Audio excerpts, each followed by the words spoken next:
Vivimos en tiempos en donde ya hemos escuchado, falta poco para el retorno de Jesús. Tal vez algún amigo, un familiar te ha dicho esto. Y uno mira y dice, pero ¿cuánto faltará? ¿Cuánto realmente falta para este tan magno evento? Pero hay otra pregunta que es más importante aún. ¿Cómo estar preparado para que ese momento que no sabemos cuándo será no nos tome por sorpresa? Como todo desenlace, a veces las respuestas están en el pasado y podremos explorar justamente personajes, relatos, momentos en la historia en donde ya se ilustraba cómo prepararnos para la pronta venida de Jesús. Un momento en donde Él hará juicio sobre las naciones, pero en donde Él también rescatará en ese mismo juicio a los redimidos. ¿Quieres ser parte de esos redimidos? Por lo tanto, estudiamos juntos hoy cómo prepararnos para la segunda venida de Jesús.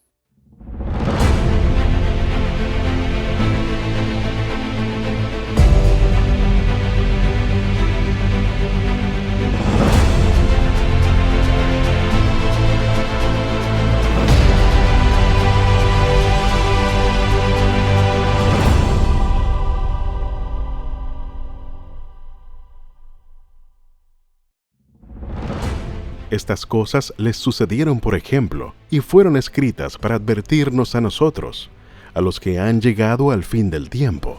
Así, el que piensa estar firme, mire que no caiga. Primera de Corintios, capítulo 10, versículos 11 y 12. Queridos amigos, qué gusto estar junto a ustedes una vez más en este capítulo, 10º capítulo ya. Gracias por permanecer fielmente en nuestra compañía y también agradecer la fiel compañía de nuestro invitado, el pastor Eduardo Franco. Bienvenido, pastor, una vez más a su casa. Muchas gracias. Gracias a ustedes que nos permiten entrar a su casa y esperamos que el estudio de la palabra sea provechoso para cada uno de nosotros. Así es, y para que lo sea, vamos a iniciar, como ya es habitual, ustedes lo saben, elevando una oración a nuestro Dios. Así que por favor, únese en esta oración para pedir la conducción divina en nuestros diálogos junto a usted. Señor y Padre amante que estás en el cielo, muchas gracias te damos por esta nueva oportunidad de abrir tu palabra, por este ejercicio en donde no solo dialogamos entre nosotros, sino dialogamos con tu palabra, en donde tú nos hablas y podemos responder, en donde las impresiones que tú traes a nuestro corazón también pueden llegar al corazón, a los oídos de cada una de las personas que participan también a distancia. Puedas tú también bendecirlos a ellos y que este estudio sea provechoso para vida eterna y para nuestra vida también aquí, mientras aguardamos tu pronto regreso. Lo pedimos en el nombre de Jesús. Amén. Amén. Pues bien, algo insinuábamos ya en la oración al justamente pedirle al Señor que nos dé esta perspectiva. Hay una realidad muy clara, Él está pronto a venir. Sin embargo, seguimos viviendo acá. Así es. Y bueno, la lección justamente se nos sugiere este título que está inspirado en uno de los pasajes que vamos a estar viendo con más calma. Estamos cercanos al fin, ¿verdad?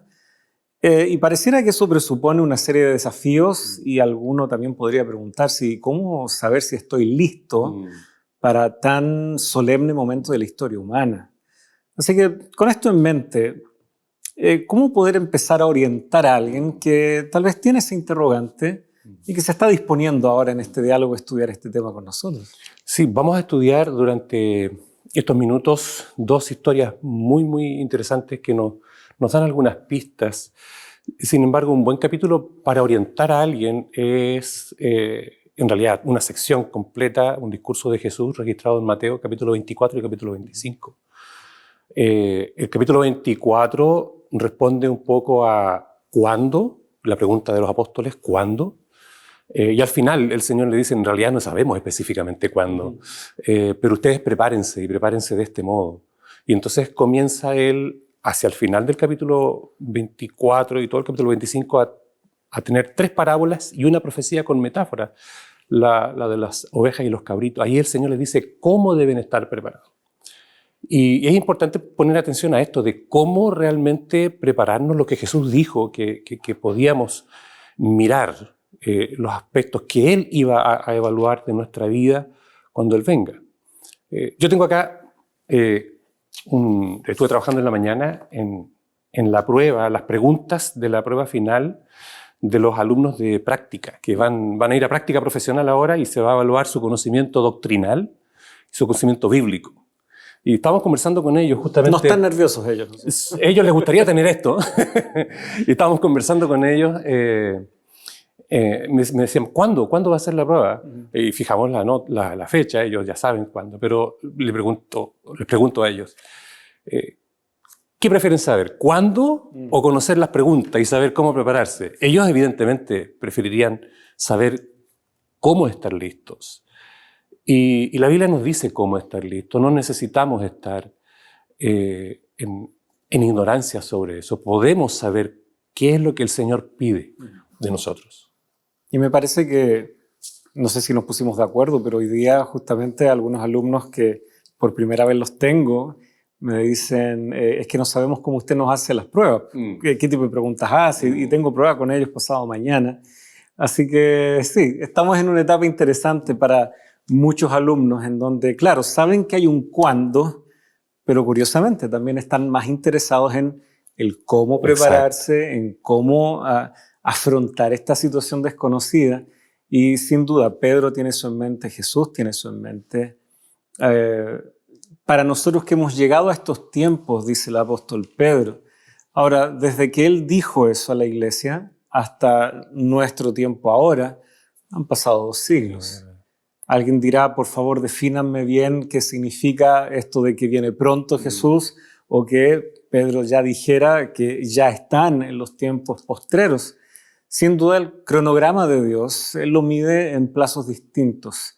Y qué lindo es saber de que también Él tiene la misericordia y la paciencia con una humanidad que de pronto no se ha preparado tanto como debiera.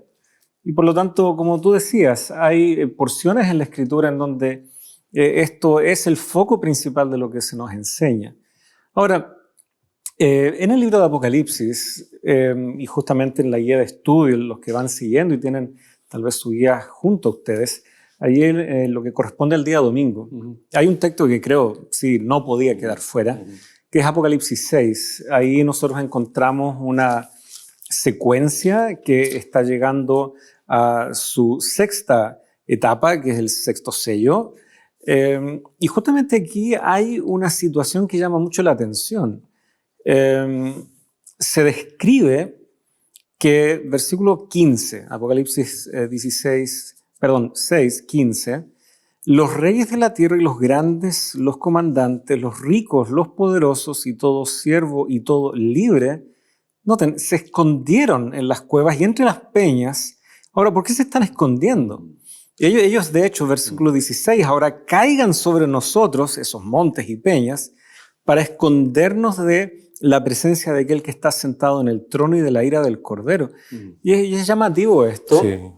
Ellos saben de que hay una realidad que ya se les ha venido encima, para la cual no están preparados. O sea, pero no son ignorantes. ¿Cómo saben claro. eso? No ¿Cómo? Porque si nosotros vemos un evento por primera vez, digámoslo así, un meteorito se viene a la Tierra, ¿qué hacer? O sea, los científicos pueden darnos, pero nadie jamás ha vivido eso antes. Sin embargo, este también es un evento que no hemos vivido antes, y sin embargo pareciera que ellos ya tenían como un plan B. ¿Qué pasa si estuve equivocado todo este tiempo? ¿Qué pasa si en realidad ocurre lo que tanto tiempo escuché que iba a suceder? Y parece que ese plan B lo tienen, solo que nunca le han dado la importancia, nunca han tomado como algo relevante o serio esta advertencia, hasta que ya es muy tarde. Así es. En el momento profético acá, sabemos que para los que hemos estado estudiando Apocalipsis, ustedes han estado estudiando también con nosotros, la profecía avanza hasta un cierto punto y después va retrocediendo. Acá en este capítulo, hacia el final del capítulo, está bien avanzado en el momento del desarrollo de la historia de la humanidad. Jesús está viniendo, ese es el momento que está describiendo. Y después en el capítulo siguiente va a ir describiendo otras cosas y nos podemos dar cuenta que antes de la segunda venida de Cristo ya los ángeles han proclamado sus mensajes. Está el tema del sellamiento. En el capítulo 14 va a describirse cómo el primer ángel representando aquí también a la iglesia, predica el Evangelio eterno. Se han dado los anuncios. En varios capítulos del Apocalipsis se menciona que se dieron los anuncios, el mundo fue advertido. Así que esta situación de que ellos piden esconderse, reconocen, saben quién es el Cordero, saben que viene en su trono y saben a qué viene, que ha llegado el momento. Es decir, no están en ignorancia, los pilló por sorpresa, no porque fuesen ignorantes, no porque nadie les hubiese advertido, sino porque voluntariamente decidieron ignorar ese mensaje. Sí. Y hay un paralelo interesante, esta pregunta que finalmente no tanto ellos tal vez, sino el narrador, Juan seguramente coloca aquí, versículo 17, porque ha llegado el gran día de la ira de ellos y quién podrá sostenerse. El que está en el trono y el Cordero ahora están por manifestar su ira y quién podrá mantenerse en pie frente a eso. Hay un paralelo interesante ahí con el libro de Nahum, un profeta del Antiguo Testamento, que está señalando justamente los juicios que vendrán sobre Nínive en este caso. Nínive, tal vez alguien conoce la historia de Jonás, saben que Dios envió un mensaje profético también a esa gran ciudad y en su momento ellos se arrepintieron. El rey, desde el rey hasta lo último de su pueblo, se arrepintieron, se volcaron en saco y cilicio y ceniza. Y Jonás queda bastante molesto, no entiende la misericordia, la gracia de Dios en ese contexto. Pero luego transcurren los años y finalmente Nínive igualmente cae por sus maldades, por cómo está con su violencia afectando a las naciones y Dios dice, ya, esto es suficiente, hasta que la ciudad cae.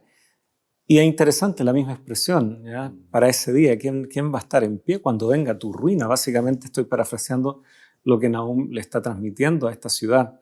Por lo tanto, tenemos ya incluso ejemplos históricos de esto que tú señalabas, advertencias, la no ignorancia respecto a los momentos solemnes que se vienen y aún así insistir en vivir como que aquí no pasa nada, como que no sucederá nada hasta que es demasiado tarde. Y sin embargo fueron advertidos. Así es, así es. Y Jesús mismo, ya entrando en otro texto que está allí planteado también por la guía de estudios, en Mateo capítulo 24, ya lo mencionábamos al principio, los apóstoles le preguntan, ¿no? Dinos cuándo serán estas cosas. Estoy leyendo el versículo 3, la segunda parte. ¿Cuándo serán estas cosas? ¿Qué señal habrá de tu venida, ¿no? Del fin del siglo. Y el Señor comienza a mencionar las señales, que ya sabemos que el cumplimiento, la gran mayoría de todo esto está cumplido.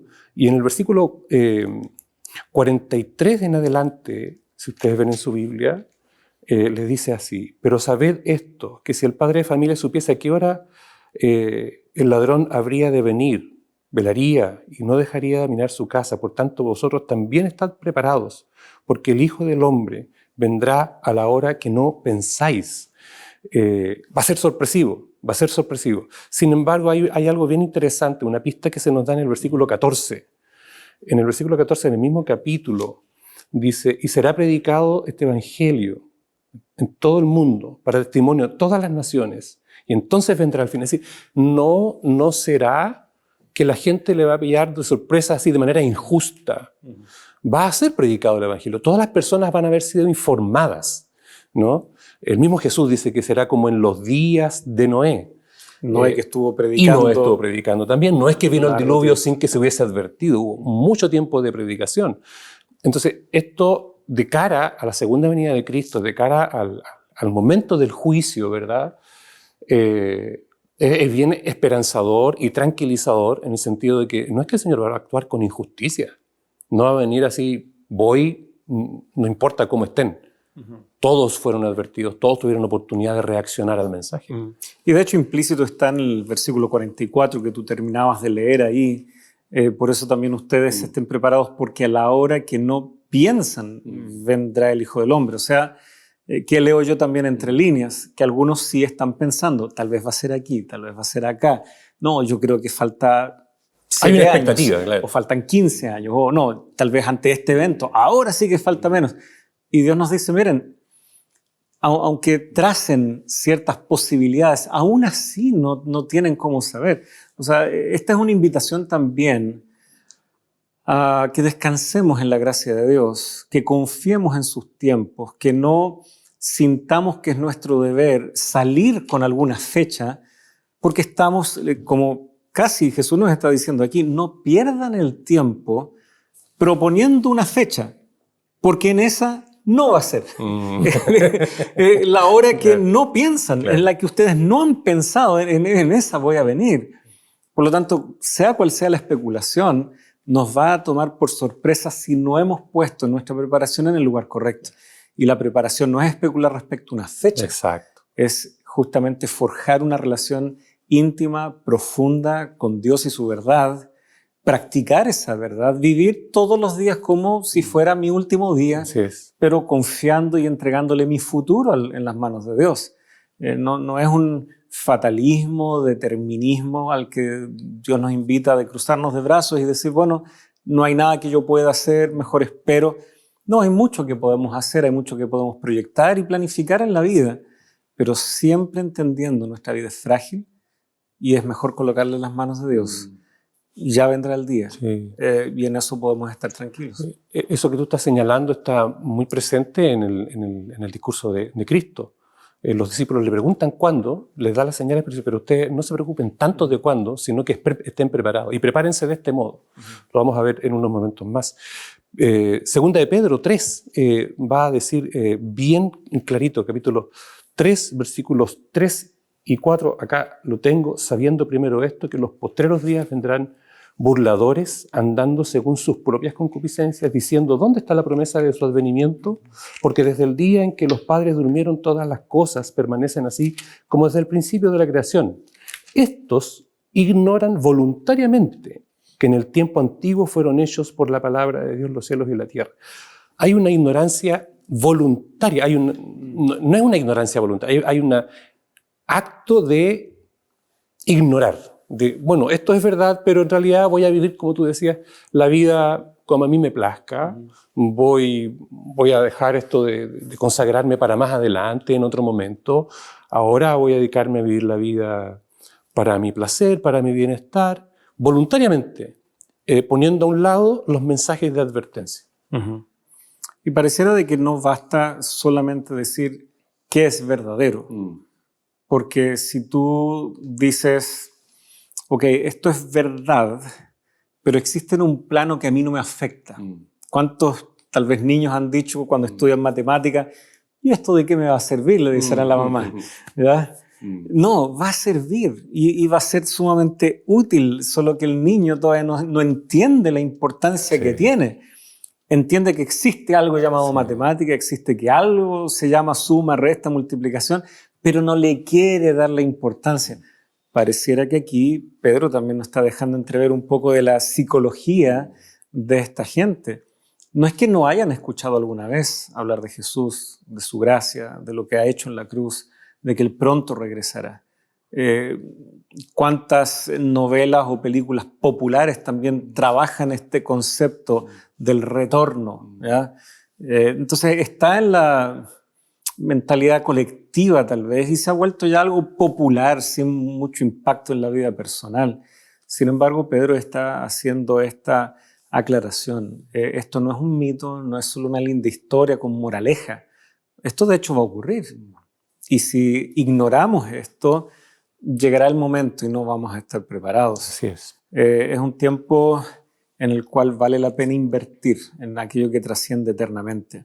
Y bueno, estamos hablando del tiempo, y se nos ha acabado el tiempo de este primer bloque. Así que, queridos amigos, después de una muy breve pausa, regresamos junto a ustedes.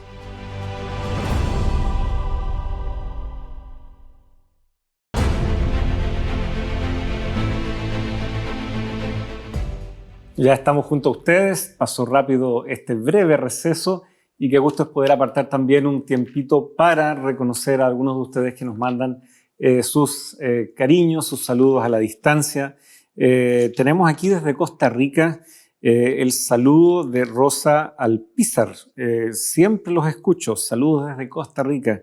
Saludos también para usted, nuestra hermana y amiga Rosa. Desde Colombia, Mónica Martínez. Desde Perú, Lima específicamente, Doris Castillo. Fátima Santos también nos agradece.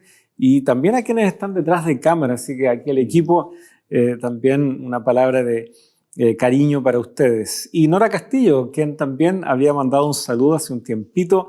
Muchas gracias, hermana Nora, por siempre estar acompañando el programa. Ella escribe desde Santiago. Bueno, estábamos hablando justamente sobre el tiempo, cómo este tiempo se acaba, cómo hemos sido apercibidos, pero pareciera que hay una negligencia voluntaria, si es que eso existe, ¿no es cierto?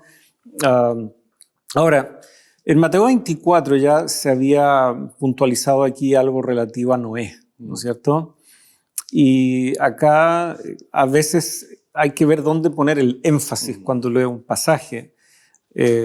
Volviendo ahí a Mateo 24, versículo 36 en adelante, pero de aquel día y hora nadie sabe. Y creo que ahí ya Jesucristo está marcando una pauta.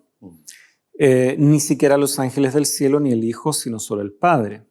Y entonces ahora él busca ilustrar esta declaración. Y la ilustración es, porque como en los días de Noé, así será la venida del Hijo del Hombre. Entonces, ¿qué es lo que Jesucristo está queriendo destacar respecto a los días de Noé y la venida y su venida? Entonces, aquí es donde a veces se pone el acento más en una cosa que en otra. Me parece que el acento no está tanto en las cosas ahora mencionadas, sino en lo que eso provocó. Y leemos versículo 38. Pues así como en aquellos días antes del diluvio estaban comiendo, bebiendo, casándose y dándose en matrimonio, hasta el día en que no entró en el arca, y aquí está, creo, el acento, y no comprendieron hasta que vino el diluvio.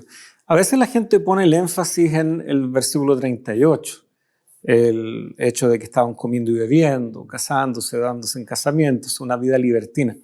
Y pareciera que como que quieren ver el mundo e inventar alguna escala moral en donde digan, ok, cuando el mundo llegue a tal grado de maldad, entonces va a ser ya más próxima a la segunda venida. Y la verdad que el texto no está diciendo esto.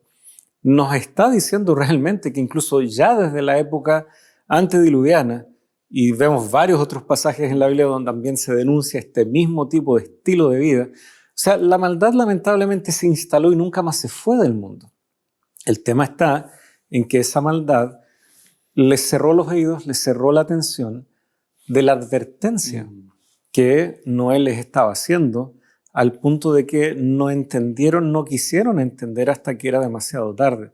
Y por lo tanto la advertencia a través de esta comparación es, deben estar preparados, porque así como ellos se distrajeron haciendo una serie de cosas, cuestionables sin duda, pero el foco no está, a ver, deme la lista de cosas cuestionables. No, la lista puede variar, la lista ha estado presente antes y durante.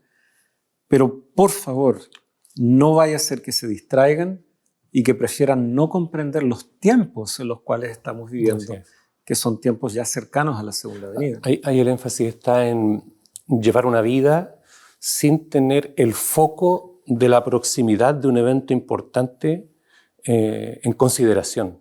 Ignoraron la advertencia de Noé. El último día va a haber una advertencia, pero la van a ignorar también. Van a preferir proyectar su vida como estaba, sin hacer ningún ajuste. Es bien interesante. Ahora, después Jesús, me gustaría puntualizar este hecho que a veces no siempre lo tenemos bien presente. Cuando Jesús les dice, vosotros ustedes estén preparados, versículo 44, Él no para de hablar hasta el final del capítulo 25. Y a veces leemos las parábolas del capítulo 25 como unidades desasociadas de este contexto. La parábola de las 10 vírgenes, la parábola de los talentos, incluso el juicio de las naciones, aunque introduce bien clarito que será cuando el Hijo del Hombre venga, como que decimos, ¡ay, qué linda parábola! Pero tiene un propósito en el contexto de lo que les preguntaron los discípulos. ¿Cuándo vendrás? Bueno, aquí está más o menos cuándo, estas son las señales, pero ustedes preocúpense más por estar preparados y prepárense de este modo. Y el Señor menciona, resumiendo, 4 tópicos de ahí en adelante. con la parábola de los siervos, el cumplimiento de la misión, hacer la tarea que el Señor dejó. Y la tarea que el Señor dejó cuando se fue es hacer discípulos, compartir el mensaje. Está la parábola de las 10 vírgenes, enfatizando nuestra vida devocional con Él, con lo que tú mencionabas, vivir una vida en comunión con el Señor. La parábola de los talentos, la administración de la vida, la administración de los recursos que el Señor nos da y el trato al necesitado. Son 4 cosas que el Señor puntualizó. Entonces no necesitamos imaginarnos, ¿cómo me preparo? ¿De qué me ocupo? No, el Señor dijo, preocúpense de estas cosas. Hacemos bien en tener en mente aquello que Jesús dijo. No necesitamos estar en ignorancia. Él dijo cómo prepararnos.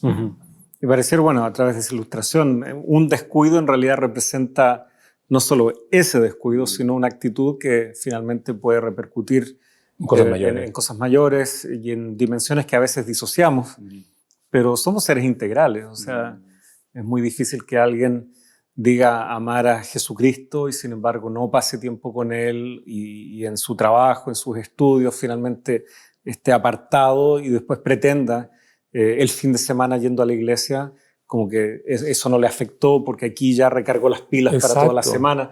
Ese tipo claro. de disociación no funciona. O prepararse como se me ocurra a mí. Me preparo como a mí se me ocurra. Voy a aprenderme todas las profecías. Está bien, no es malo. Pero hay cosas que son prioritarias que el Señor dejó. Así es. Y bueno, ya hemos tocado sobre este tema de Noé y tal vez solo una última idea. Él estuvo bastante tiempo predicando. Ese texto allí en Génesis, en donde no contendrá mi espíritu, sino por 120 años, ¿no? Parafraseando ahí Génesis 6.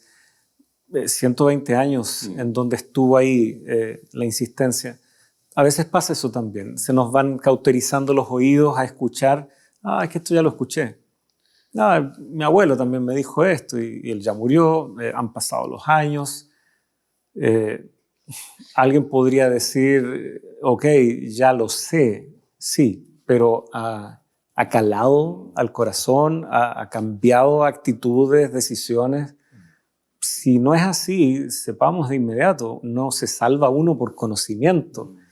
No es gnosticismo esto, que algún conocimiento esotérico especial es el que nos distingue, no. Aunque sea un mensaje ya escuchado, debe hacerse nuevo en nuestra vida. Y tomar decisiones. Una cosa bien interesante sobre la historia de Noé es que al final solo su familia tomó una decisión junto con él.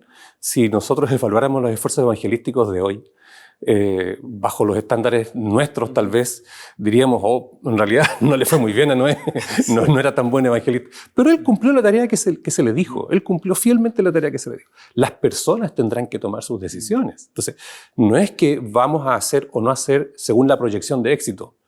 Vamos a hacer lo que hay que hacer porque Dios pide que hay que hacerlo. Y bueno, lo mismo se puede decir de los profetas del Antiguo Testamento. Ellos venían profetizando desde que la monarquía se empezó a desviar y alejar de Dios. Dios ya fue mandando profetas para evitar que ellos experimentaran las maldiciones del pacto, que en última instancia se materializó en el exilio y todos sus efectos. El exilio igual llegó y uno podría nuevamente hacer la pregunta, ¿tuvieron éxito estos profetas? Y alguien diría, no, fallaron, fracasaron porque igual se fueron al exilio. Sin embargo, hubo un remanente. Y por lo tanto, ese remanente, por pocos que sean, vindica la acción de esos profetas. Porque no es lo numérico. El pueblo de Dios no es mejor o más valorado si son muchos o son pocos. No, es el pueblo de Dios, es este concepto de cuerpo, este concepto más orgánico, ¿ya? Si tiene valor. Si está compuesto por 10 o por miles o millones, tiene valor. Y ahí está, ¿no es cierto?, lo que debemos rescatar de la palabra profética. Como tú decías, no es el exitismo, no es el éxito de lo que podemos contemplar a corto plazo. ¿Cuántas veces el mensaje ha caído en un corazón que hoy pensamos sigue rebelde? Pero quedó la semilla y tarde o temprano va a germinar. Así es. Y es bien interesante lo que tú mencionas. Hay una misión acá. Hemos mencionado varios momentos la misión. Jonás tuvo una misión y tuvo éxito. El pueblo remanente también tendrá una misión, pero no depende de cuántas personas son las que... el Señor quiere que todos procedan a arrepentimiento, pero finalmente se describe al pueblo de Dios no como la mayoría, sino justamente como el remanente. Ese remanente no queda por casualidad. Daniel, que va al exilio, él y sus amigos son parte de ese remanente, por ejemplo. El remanente, y ya lo hemos puntualizado en otras temporadas aquí en Lecciones de la Biblia, ese remanente, aunque es trasladado a Babilonia y es sustentado por Dios y luego regresa.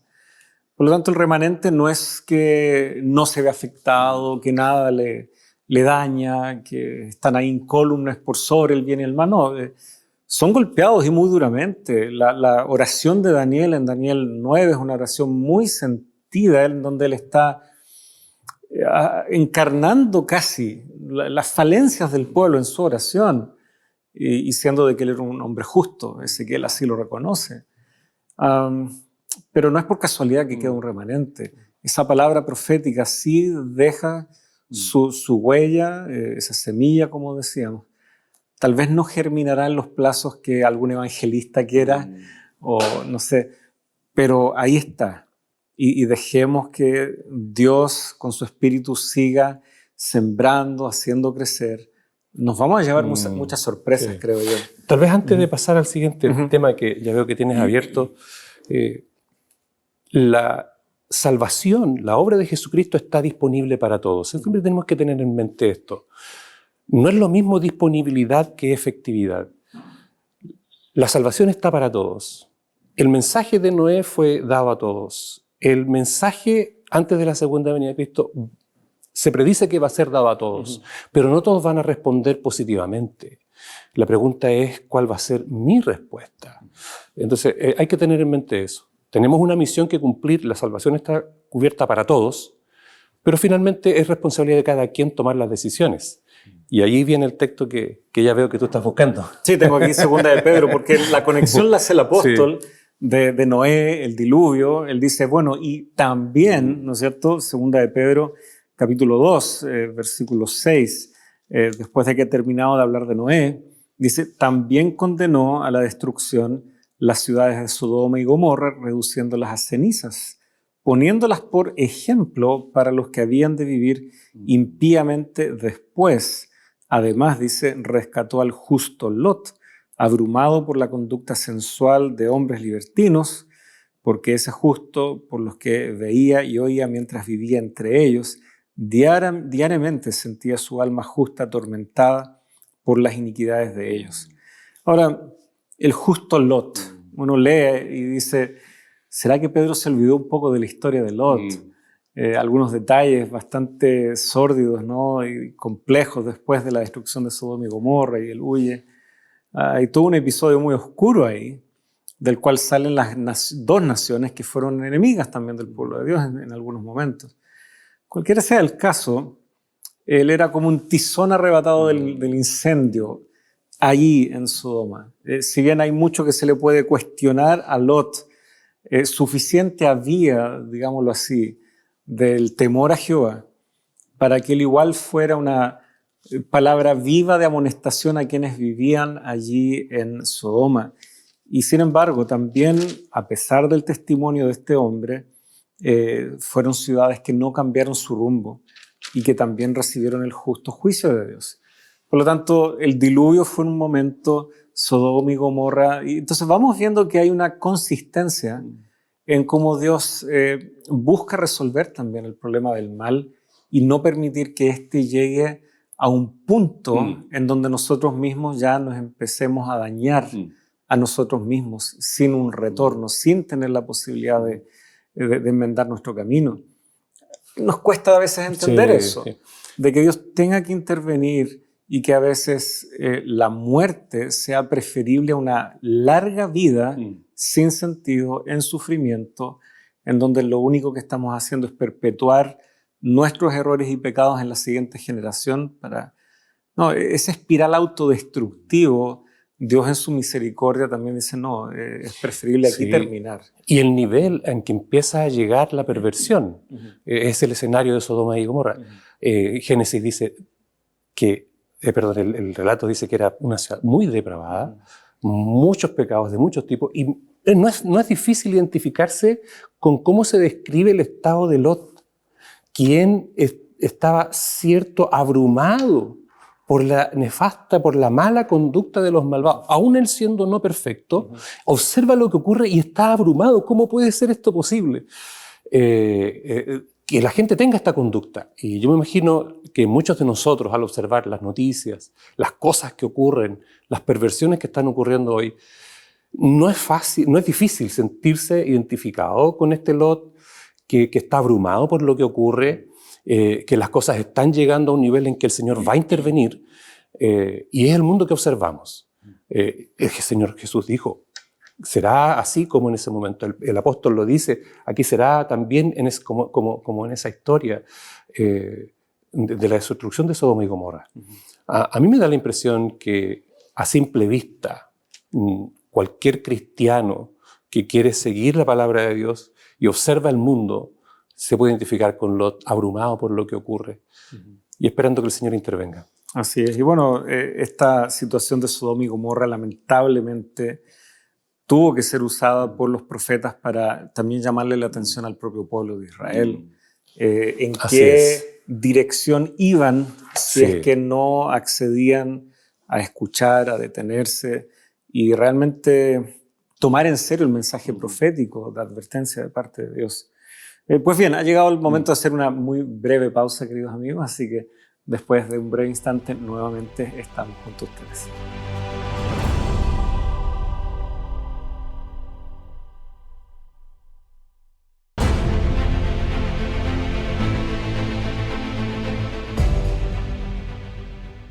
Queridos amigos, es un gusto poder encontrarnos una vez más en tu programa Lecciones de la Biblia.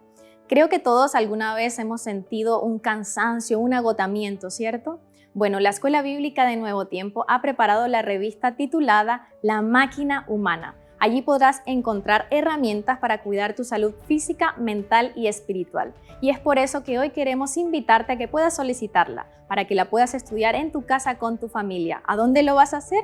Lo puedes hacer al número que está apareciendo en pantalla. Y también decirte que la haremos llegar gratuitamente gracias a nuestros ángeles de esperanza. Sigue en la sintonía del canal Nuevo Tiempo, el canal de la esperanza.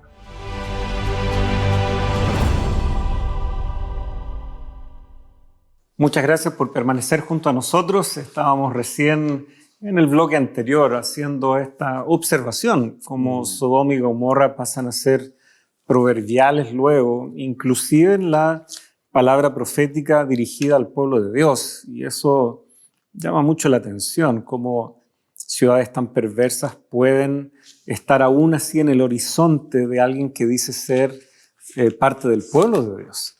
Uno pensaría que hacia allá ni siquiera queremos mirar, hacia allá ni siquiera queremos orientar nuestra vida. De pronto, sin embargo, se instala esta idea, ¿pero y qué tiene? Es un poquitito. Y bueno, así comenzó Lot, poco a poco colocando sus tiendas en dirección a las ciudades de la llanura. Estaba en su horizonte, estaba en tal vez, es que ahí puedo educar a mis hijas, tal vez ahí hay mejores oportunidades, las grandes ciudades. Evidentemente también tenemos una misión hacia las grandes ciudades, pero que las ciudades no se nos metan al corazón. Ahí está el tema. Y bueno, aquí justamente la guía de estudios se nos conduce a Ezequiel. Tal vez no vamos a detenernos mucho aquí, porque queremos explorar en realidad todavía respecto a Sodoma y Gomorra un diálogo muy revelador entre Dios y Abraham respecto a estas ciudades. En Génesis, específicamente el capítulo 18, nosotros vemos ahí desde el versículo 17 en adelante, hay mucho que se puede comentar de acá, partiendo desde el inicio. Y Jehová dijo, ¿encubriré yo a Abraham lo que voy a hacer? Él había hecho un pacto con Abraham. Abraham era su socio en la tierra, ¿no? Dice, porque yo sé que mandará a sus hijos a su casa después de sí, que guarden los caminos de Jehová haciendo su justicia. Entonces Jehová va a hablar con Abraham, ¿ya? Y una vez que le comenta todas estas cosas, a mí me llama la atención a partir del versículo 23, para no alargar tanto, porque ya que el tiempo es breve, a propósito A de... propósito, no, los tiempos postreros del... Y se acercó a Abraham y dijo, ¿destruirás también al justo con el impío? Quizá haya 50 justos dentro de la ciudad, ¿destruirás también y no perdonarás? Y el diálogo continúa. Después le pregunta, ¿y si hay 10? ¿Y si hay 5? En estas preguntas de Abraham, uno pregunta, ¿pero cómo Abraham está cuestionando a Dios? ¿Lo está cuestionando? Bueno, probablemente de un modo está testeando la justicia de la decisión del Señor. Y no es la única vez que va a ocurrir, que ocurre ni que va a ocurrir esto, ¿no? De hecho, el Señor también quiere manifestarse a Abraham y que Abraham conozca su justicia y conozca su misericordia. Y me parece que en esto de conocer justamente Dios, voy a usar la palabra, se complace de que Abraham de hecho entre en este diálogo. Porque si uno se fija, versículos 20 y 21, aquí está el Señor hablando. El clamor de Sodoma y Gomorra ciertamente es grande y sus pecados es sumamente grande. Descenderé ahora y veré si han hecho en todo conforme a su clamor, el cual ha llegado hasta mí. O sea, Dios está diciendo, miren, yo voy a ir a ver qué pasa, porque me han llegado clamores, reportes de lo que está sucediendo aquí. Entonces, este juicio es participativo, ¿ya? Y yo voy a ir a ver.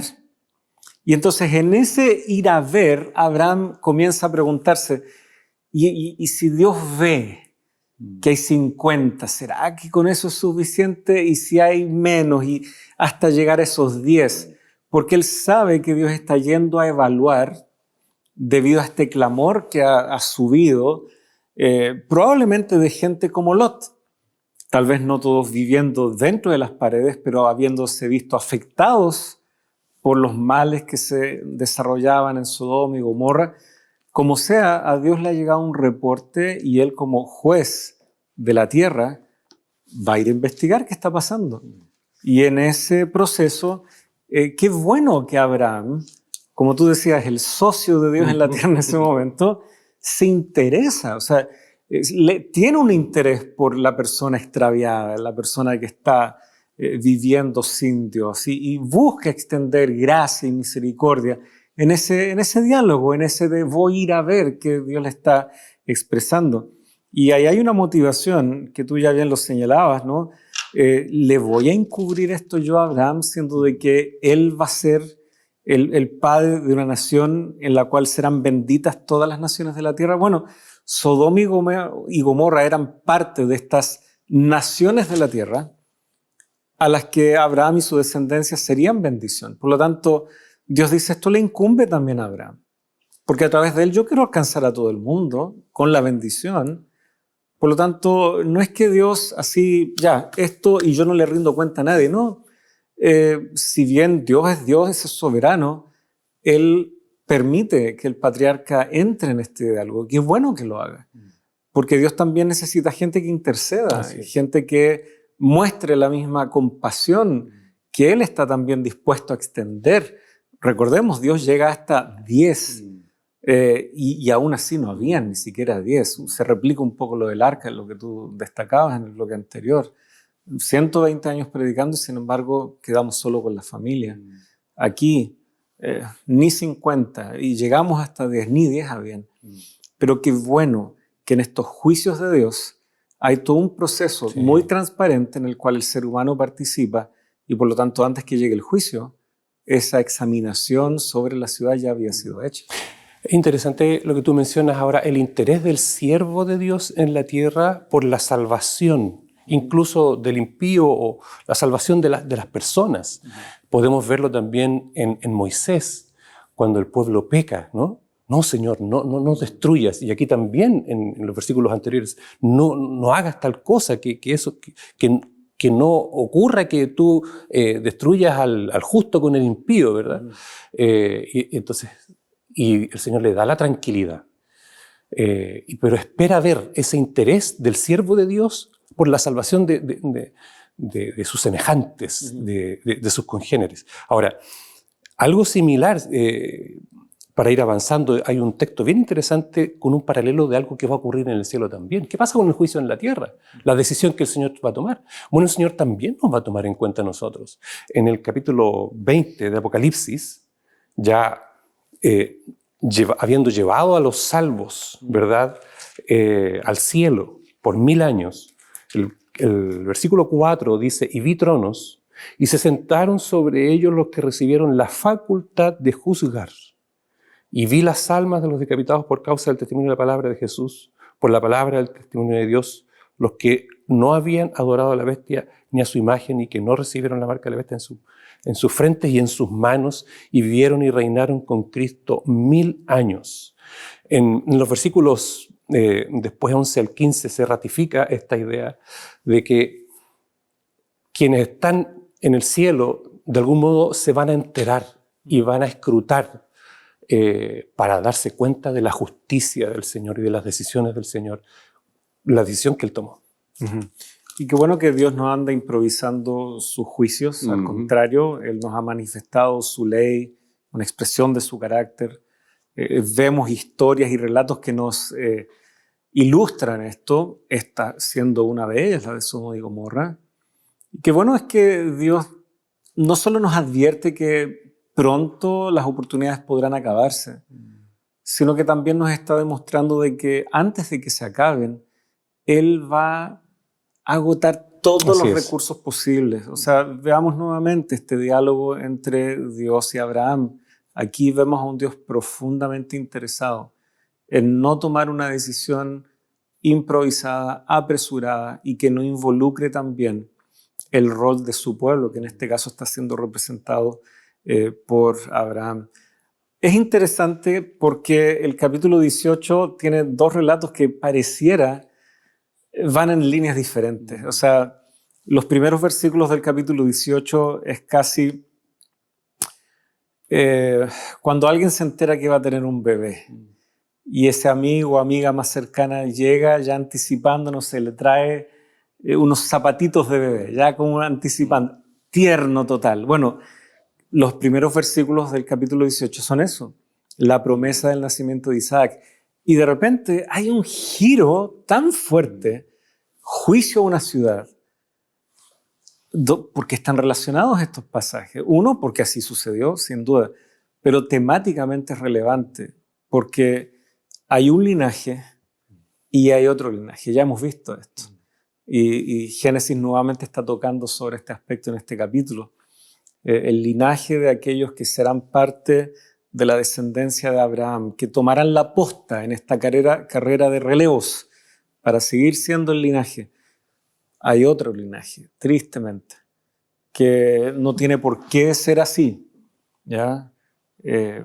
Y si Lot es un microcosmos de lo que estaba sucediendo ahí en Sodoma y Gomorra, ellos lograron escapar. La mujer no tenía su corazón puesto en la ciudad. Cualquiera sea el caso, la ubicación también aquí nos denota de que Dios está profundamente interesado en los asuntos de la tierra, de lo que está pasando aquí, de estos linajes que están caminando a la par, que no están preestablecidos. Es una decisión de aceptar la gracia, la que nos saca de un linaje y nos pone en el otro, en el linaje del pueblo de Dios. Es esta intercesión de Abraham que marca también la diferencia entre un linaje y otro. Estamos en tiempos en donde debemos tomar en serio lo que Dios está haciendo, juzgando y tomando decisiones mesuradas, bien pensadas, anunciadas con calma, con amor. Un reflejo claro de su carácter, son sus juicios. Así es. Lo que tú mencionabas sobre nuestro rol al proclamar el Evangelio es fundamental. Nosotros vemos ahí en Apocalipsis 14:6, un texto que ya habíamos leído, pero creo que ya en el epílogo casi de nuestro comentario vale la pena no dejar pasar, volver a enfatizar. Vi volar por en medio del cielo a otro ángel que tenía el Evangelio eterno para predicarlo a los moradores de la tierra, a toda nación, tribu, lengua y pueblo. Y una vez más, tenemos a Jonás predicando, tenemos a Noé predicando, las personas tienen que tomar sus decisiones. y el remanente. El pueblo de Dios en esta hora tiene la misión también de predicar, con esa preocupación que veíamos en Abraham por la salvación de las personas, como la preocupación que Moisés tenía, también por la preocupación de salvación de su pueblo. Y ahora el remanente ocupado en la salvación de las personas también, anunciando el evangelio de salvación. Esa pasión, ese compromiso con el anunciar las buenas nuevas es vital en este momento. Así es. Y tal vez solo para no dejar fuera, no queremos despreciar el hecho de que también se nos ha guiado a los textos de Daniel en el contexto de los linajes, ¿no? Y de cómo de ahí saldrían naciones, a lo que ya vimos hace ya varios capítulos. Daniel, capítulo 7, nos habla de estas naciones justamente y cómo estas naciones se han ido alejando, extraviando de Dios, y sin embargo, en un momento en donde la cuarta bestia, el cuarto imperio está en todo su apogeo, el juicio de Dios interrumpe, ¿no es cierto? Porque si nadie frena el ímpetu de esta nación, quizás dónde estaríamos. Pero esa escena del trono, del juicio de Dios, que sin duda también en el capítulo 7 de Daniel ocurre antes de la segunda venida, vamos viendo cómo este tema teológico sigue presente allí, mostrándonos que Dios está al control de la historia y que el desenlace, como ya hemos reiterado, pero vale la pena hacerlo de nuevo, no es una improvisación. El desenlace es por decisiones previas que Dios ya ha podido tomar, al control de la historia, guiando la historia y, como tú enfatizabas, guiando también a un remanente para que finalmente herede el reino. Nos queda un poquitito más de 2 minutos, así que te entrego la palabra. Una idea que yo quería también mencionar. Vimos el rol del remanente, pero ¿qué hay de los juzgados? Podemos verlo en las historias que repasamos. Son las personas las que toman las decisiones finalmente.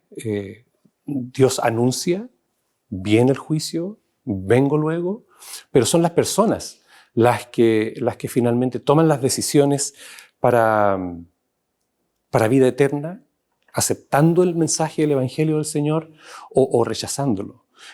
El Señor no vendrá a destruir el mundo arbitrariamente, dejando personas justas allí en destrucción, o que una persona no haya tenido la oportunidad de oír. La profecía es clara, será predicado este Evangelio en todo el mundo. Es como que si el Señor viniera, como si el Señor Jesús dijera: Padre, todos los que iban a decidir por mí ya lo hicieron. Vamos a buscar a nuestro pueblo, que no sufra más. Entonces, ante ese escenario del pronto regreso de nuestro Señor, ante el escenario del pronto juicio que va a caer sobre el mundo, como lo fue en el diluvio, como lo fue en Sodoma y Gomorra, nosotros, tú y yo, también tenemos que tomar decisiones. El Señor no va a tomar la decisión por ti o por mí. El Señor va a confirmar tu decisión y mi decisión. Que el Señor te ayude, que el Señor te bendiga, que puedas tomar una decisión de vida eterna. Vamos a orar. Amoroso Padre Celestial, muchas gracias por tu palabra. Gracias porque nos das la oportunidad de decidir por ti, que están estas advertencias en tu palabra.